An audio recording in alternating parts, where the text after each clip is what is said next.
Si ritorna a parlare dell'autostrada del mare e stavolta pare si faccia sul serio. Il progetto è all'attenzione del Ministero delle Infrastrutture che ha esaminato la documentazione datata 2009, approvata dal CIPE con delibera nel 2014, ricusata successivamente dalla Corte dei Conti. La necessità di agevolare la mobilità per il litorale veneziano è indiscussa. 2 milioni di arrivi e 12 milioni di presenze sono cifre che meritano rispetto. Sull'autostrada del mare noi andiamo avanti, nel senso che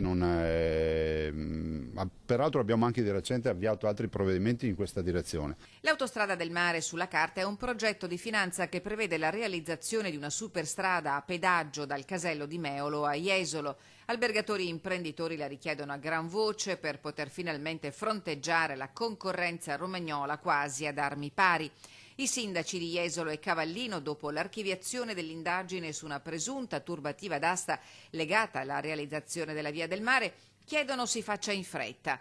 A Roma, a inizio luglio, è volata l'assessore regionale ai trasporti Elisa De Berti, che ha portato il progetto al tavolo del responsabile della segreteria tecnica del ministro Danilo Toninelli. Pensiamo che l'opera debba essere realizzata e fino ad ora c'è stato uno stallo determinato da tutta una serie di inconvenienti burocratici che non competono peraltro alla Regione, ma posso già annunciare che ci sembra di capire di vedere una luce in fondo al tunnel e non è il treno.